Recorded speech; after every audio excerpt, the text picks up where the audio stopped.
everyone. Welcome to Authen Tea Cally Nyoka. Today, we will be having a conversation with Leah Moore. She is the creator of the Body Love Method. Every time I think about it, I get excited. So please, Leah, introduce yourself. Tell us what you do and how you do what you do. Yes, thank you for having me. You're Hi, everybody. My name is Leah Moore, and I have been in the wellness field since 2003. My journey started as a personal trainer in a New York City gym. And since then, I've added in becoming a nutritionist, nervous system regulation work, somatic practices, and through the years, working with so many diverse clients with all different kinds of health and fitness goals from all walks of life, I've developed my own system, which is the Body Love Method. And it basically helps people to have better health, fitness, and body confidence by doing less effort and also by prioritizing pleasure. And one of the key things about my method that is unique is that it begins by taking a quiz called the Body Love Blocker Quiz. It's 7 fun little questions, and it will tell you what is the hidden block to loving how your body looks, feels, or functions. And I found that doing that kind of inner work, along with the outer work of, moving your body, uh, making your diet more healthy, relieving stress and tension, whether it's emotional or physical, and getting restorative sleep, everything just happens quicker because there's nothing behind the scenes sabotaging your efforts, which, I have found has happened with a lot of people who they're making progress, they're starting to see results, but then old habits creep in that cancel out the results. So they're not able to sustain the results that they've been working so hard for. So that's what makes my process a little bit different than the average, health or wellness coach. And it's just really so much fun to add pleasure and play into people's health routines. Yes, that's how I know we're in alignment because we're here for the fun, we're here for the excitement. Health does not have to be boring. And for me, as a nurse educator, I think it's important that we talk about all the different methods, that we expose people to all the different ways, because for each and every one of us, health and wellness looks different. For each and every one of us, health and wellness is personal.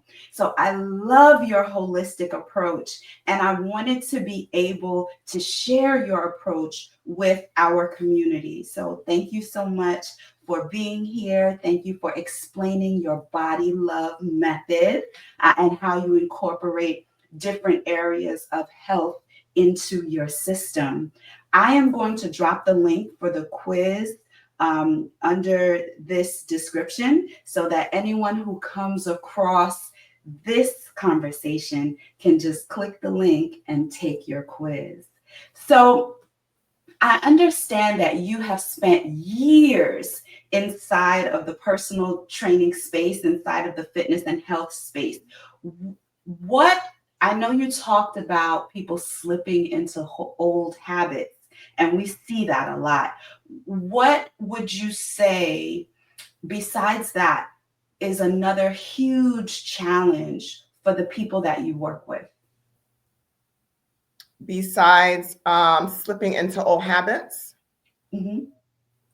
um, I would say a big block that people have, or like a big deterrent to people getting what they want, is really like their underlying lifestyle. Like just the other day, I was speaking to a woman and she was telling me how she's always on the go.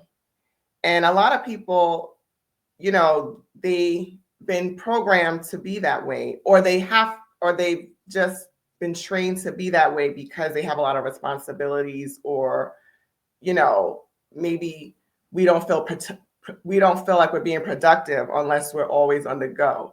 But I was noticing like certain symptoms that she's having, that she's Mm. had for a while, even though she's tried a lot of different, health practitioners and a lot of different um, health treatments.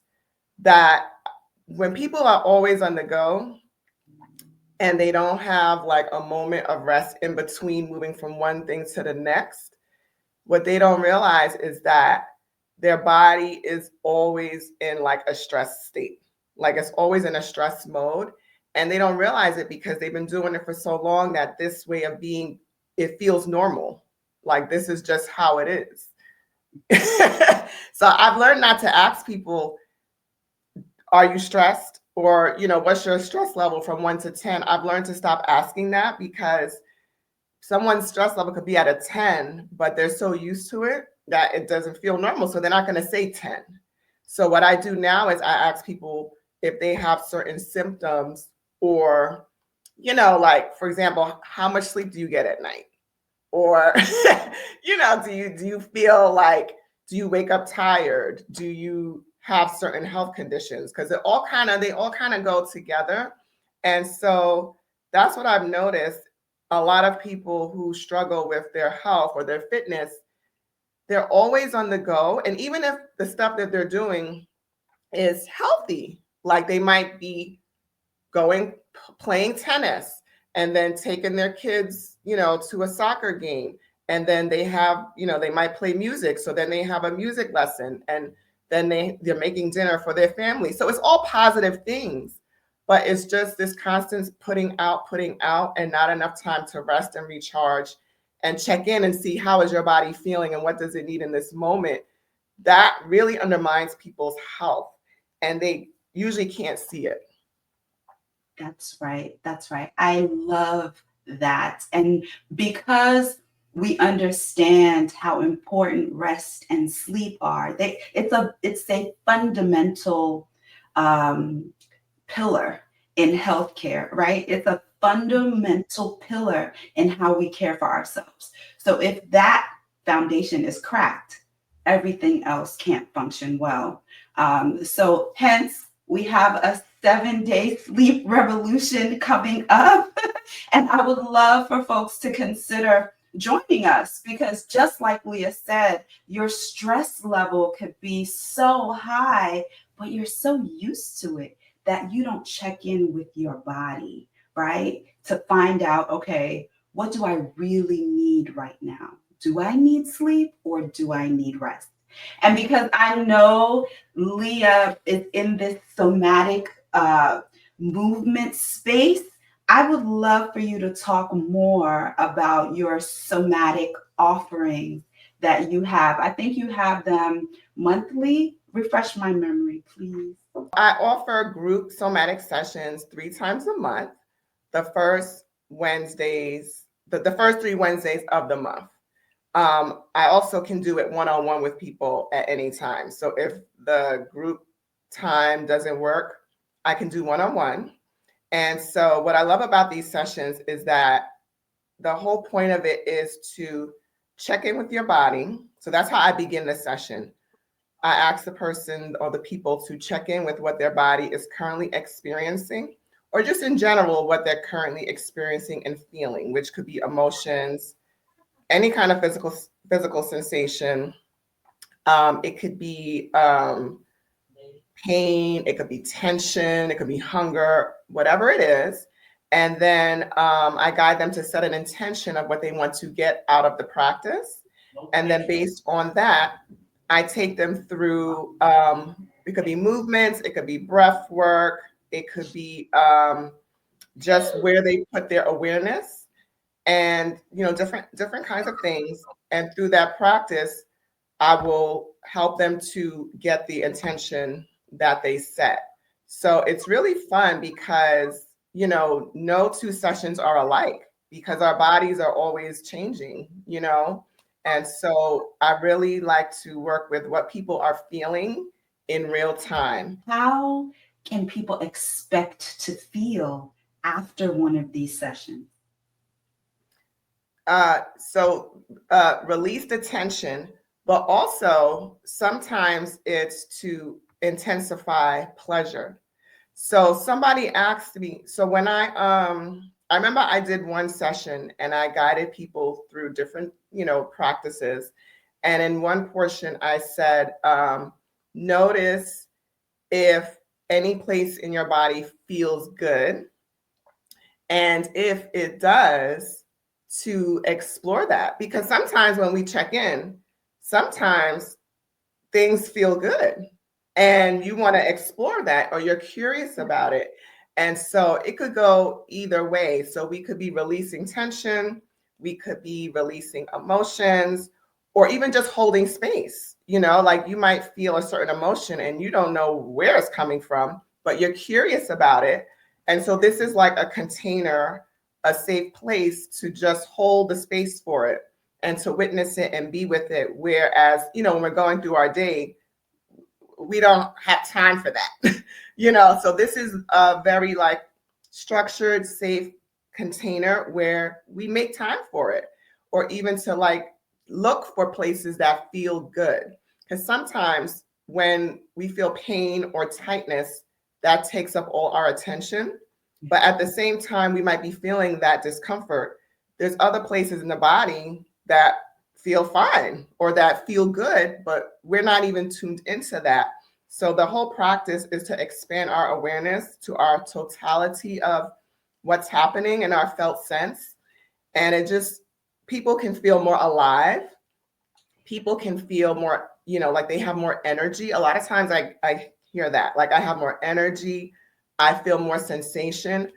Doing this practice, it will reveal to you places in your body that might be numb. And when you continue with the practice, those places actually come back online.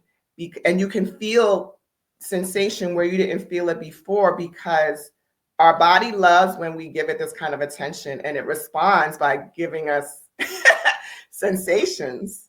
Yes, feelings, right? Oh, this is very interesting. I am intrigued. And I know our community is too, because I think when we talk about physical health, in my experience, we talk about lifting weights, we talk about running, we talk about all the things that may add stress to our bodies and not necessarily create the space where we can just be in our bodies. So I like to offer this to our community as a place to start. Maybe you don't want to go to the gym and start lifting 20-pound weights. I feel that, I like to lift weights, so that's not really me. But I know a lot of folks who, that's not where they want to start. I think this is an excellent place to start and even integrate with your weightlifting and other physical aspects of ourselves, because just like you said, being constantly on the move impacts us in ways that we don't even realize. So if we can take the time to cultivate our stillness, we can find even more benefits inside of our physical health. So I love that. Um, I want to ask another question, and this is a little personal because we like to give the tea here on Authen Tea Cally Nyoka. Mm-hmm. Right. So, what made you decide? Okay, so we all have, when we're in this space, we all have rituals that we know support us, right? I wake up very early in the morning. I sit by my sacred space. I utilize that time to pour into me, right? You have your routines, your rituals. When did you decide that you wanted to teach what you do in order to help the community at large? I think I have two answers to that. So when I first got into the field of wellness as a career, I made a career change. So I was working in corporate, I was doing credit card marketing, and I definitely chose that field, that job, not for the right reasons. It was because it makes money.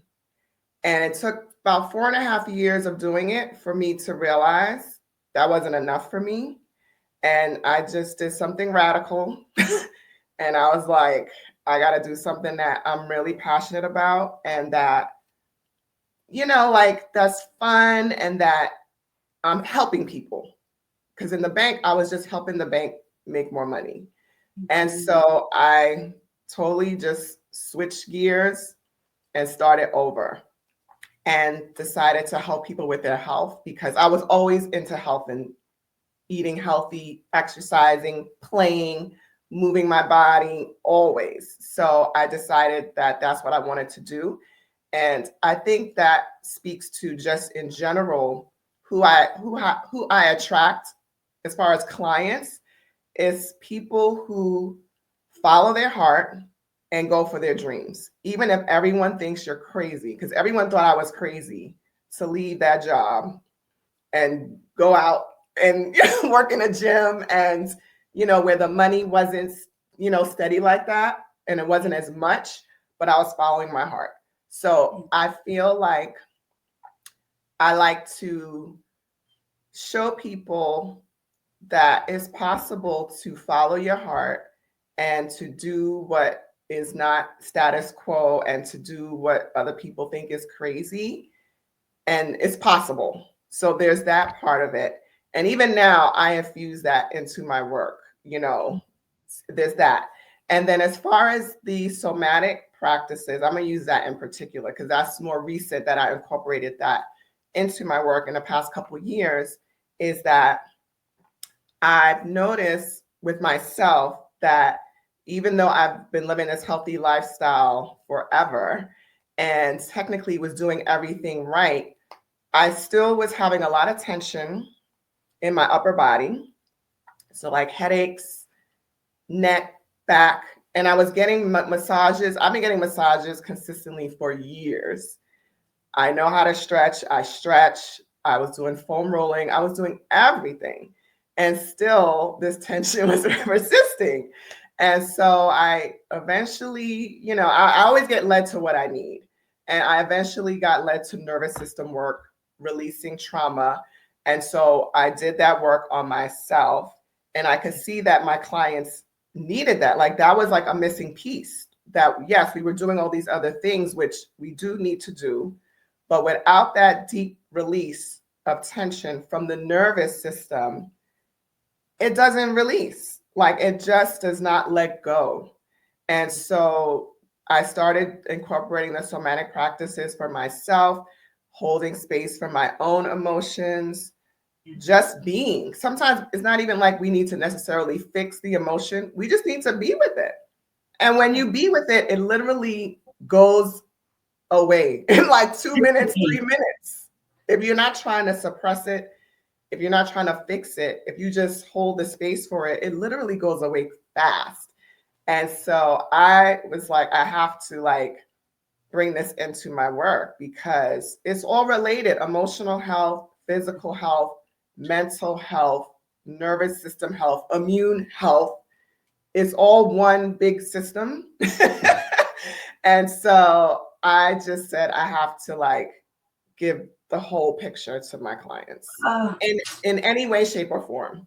yes, you have to give the whole picture to the people that you serve. Yes, and I am here to let everybody know about what you do because it's so important. It's so important that we pay attention to our whole existence. Um, Now I'm starting to tell everyone the cat is out the bag. I am writing a full-fledged book all by myself, and we are going to talk about the dimensions of health, right? We're going to talk about how important all of these different areas of ourselves are, because I think as we're growing up, we were taught to keep this here in a box. You keep school here, you keep home here, you keep your physical health here. Like, what is emotional health? Like, nobody was talking to me about emotional health when I was little. Or they were telling me to stop crying, don't cry no more. Right? No one was saying cry as much as you need to until you feel better. No one was impressing that on me. They just wanted me to hush up and not sit in the feelings of sadness, right? Not sit in those feelings and say, okay, this is really how I'm feeling, and how can I give it the attention that it needs. I didn't learn that until I was well into college. I think I was 19, and my whole world started to fall apart. And then I had no choice but to pay attention to the things that I couldn't touch in my health. Physically, yeah, I was fine. I used to run track. I ate good. Like, I was talking about salads, and I would stay away from fried foods. And this is me. And much similar to what you were talking about, always being on the go, and neglecting some very important aspects of my health, my mental health, my emotional health, my spiritual health. Those are all components of who we are, not only as people, but inside of our health and how we care for ourselves. So, what you do is so much in alignment with what I do. And because we prefer collaboration over here over competition, I'm going to share you with the community and invite them to step into your world and see if this is something that will work for them. Leah, I want to thank you so very much for joining us, sharing your creativity with the Body Love Method. Again, I invite everyone, please check Leah out. We're going to drop all her information inside of the description. Leah, can you please tell us something amazing that you have never shared with anyone else? Wow. Something amazing. I don't know. I don't know if you know this song, but there's a hip hop song. It might be one of Biggie's songs, Biggie Smalls, and he says something about never get high off your own supply. And he's talking about drugs, we know. But I actually like to say, get high off your own supply. And what I'm talking about is your own energy. And something that I've been noticing from doing these somatic practices and from just being more in my body and less in my head is that I can literally feel the power and the energy like in my second chakra. And it feels pleasurable at the same time powerful. And there are times where I'm literally just basking. Like, people say I'm always smiling, like, which is true, but they don't know why I'm smiling. And part of it is I'm just feeling my own supply in my womb space, in my Shakti, and it feels amazing. When Leah says her womb space, she means her sacral chakra. We got to tell people. Some people don't know what you're talking about now. She's talking about her sacral chakra, which is the second chakra up from your root chakra. We start from the bottom and then we ascend, right? And so when she says her second chakra, she's talking about her sacral space. And that's where a lot of our sensual organs are positioned. And so, interestingly enough, I love to use the word sensuality. So last night I was doing writing. I told you I'm writing. I'm serious about what I'm doing now. I was writing and I wanted to use the word sensual, and I looked it up and it said, it almost broke my heart. It said carnal. It says the lowest vibration. It said, it used a lot of words that made me feel like it was being talked about from a negative space or a negative connotation. And that is not the type of relationship that I've developed with the sacral space from developing my relationship with the energy that I walk with. That this is not negative to me. That space, that energy is not a negative space. This is where we create from, whether it's babies, whether it's ideas, whether it's theories, like what you have created, Leah. And so I have a problem with sexuality being seen as negative, and it is not. We heard Leah talking about how she smiles, how it's pleasurable. And of course, it's not going overboard, it's just being and experiencing that energy that wraps us up and allows us to be who we truly are. So I just wanted to drop that in there because it's interesting. You're talking about pleasure, and I immediately think sensuality and immediately thought about what the word that I looked up last night. And I was just like, I don't like that. So I love that you're talking about our sacral space in a positive, pleasurable way. So thank you so much for sharing that amazing thought with us. So, folks, you're welcome. Leah, I look forward to inviting you to a summit that we will be having. We'll host, and I just want to know, will you, schedule permitting, would you like to come back and join us for our summit? I sure would. I sure would. Yes. I like to get the yeses on camera so that I can replay them and send them to y'all when I say it's summit time. And I got y'all say, I'll just play this clip. I'm like, you remember you said yes. Leah, thank you so much for bringing your energy, bringing your positivity, and bringing your love for what you do. It's very apparent. We can see it. We can know that you're not talking the talk, that you are walking the walk, and it's inspiring. It's inspiring to me, and I'm sure it's inspiring to our community. Again, thank you so very much. And thank you for having me. This was a pleasure. Always. People, until next time. Peace.